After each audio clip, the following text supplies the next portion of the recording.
రోజు ఎమ్మెల్యే అయిన తర్వాత భీమాస్ ప్యారడైస్ తిరుపతికి రావాలని చెప్పి కోరగా నేను ఎమ్మెల్యే గారు ఏదో అర్జెంటుగా రమ్మంటా ఉన్నాడని చెప్పి నేను కార్ బుక్ చేసుకొని అక్కడికి వెళ్ళడం జరిగింది. రూమ్ నెంబర్ 109 జూలై 6వ తారీఖు రోజు నేను అక్కడికి వెళ్ళడం జరిగింది. అక్కడ ఎవరూ లేదు, ప్రశాంతంగా ఉండింది. ఎమ్మెల్యే గారు మాత్రమే రూమ్లో ఉన్నారు. నేను వెంటనే రూమ్లోకి వెళ్ళడం నా పైన బలాత్కారానికి పాల్పడిన తర్వాత నేను అతనికి లొంగిపోవడం జరిగింది. జరిగిన తర్వాత ఈ విషయం ఎక్కడైనా బయట చెప్పావంటే నేను చంపేస్తాను, నీ కుటుంబాన్ని చంపేస్తాను అని చెప్పి బెదిరించడం జరిగింది.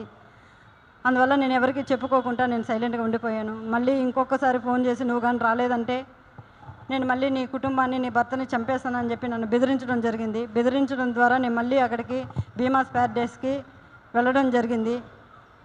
వెళ్ళిన తర్వాత నేను పూర్తిగా ఆయన్ని అవాయిడ్ చేస్తూ వచ్చాను. నేను అవాయిడ్ చేశానని తెలుసుకున్న అతను నాకు పదే సైకోలాగా నిమిషానికి ఒకసారి ఫోన్ చేయడం జరిగింది.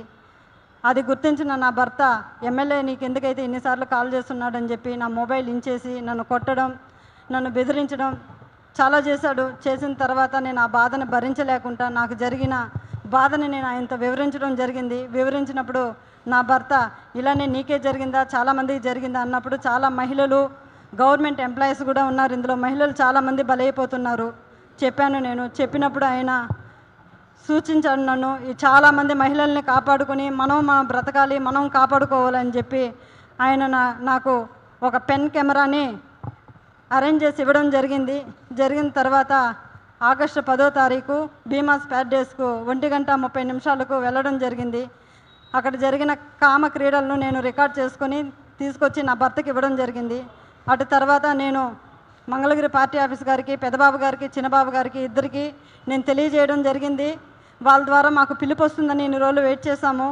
తర్వాత ఈ విషయం ఆయన తెలుసుకొని నన్ను బ్లాక్మెయిల్కి గురి చేయడము, మా ఇంటి చుట్టూ 4-5 మందిని పంపించి నన్ను వెతకడం చేస్తున్నాడు.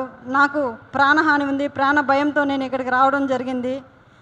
అంతేకాకుండా ఇలాంటి చీడ పురుగులు తెలుగుదేశం పార్టీలో ఉన్న రోజులు తెలుగుదేశం పార్టీకి మంచి పేరు రాదని చెప్పి బాబు గారికి తెలియజేస్తున్నాను. అయ్యా బాబుగారు, నేనేదో తెలుగుదేశం పార్టీని కించపరచాలని చెప్పో నేను ఇక్కడికి రాలేదు. అతని వల్ల నాకు ప్రాణహాని ఉంది, నన్ను నేను కాపాడుకోవాలని చెప్పి నేను ఇక్కడికి రావడం జరిగింది. ఇతన్ని కానీ మీరు వెంటనే సస్పెండ్ కానీ చేయలేదంటే నాలాంటి అమ్మాయిలు, చాలామంది మహిళలు శీలాన్ని కోల్పోయి బయట రాలేకుండా కుంగిపోతూ ఉన్నారు. మీరు అది గుర్తించి అతన్ని వెంటనే సస్పెండ్ చేయాలని నేను మీకు కోరుకుంటున్నాను. అంతేకాక మీరు కానీ సస్పెండ్ చేయలేదు, నేను, నా భర్త, నా పిల్లలు ఆత్మహత్య చేసుకొని చనిపోతాము మంగళగిరి పార్టీ ఆఫీస్ ఎదురుగా అని చెప్పి నేను మిమ్మల్ని కోరుకుంటున్నాను. శరణు మహాప్రభు చంద్రబాబు నాయుడు గారు, మాకు మీరే దిక్కు శరణు బాబు అని కోరుకుంటున్నాను.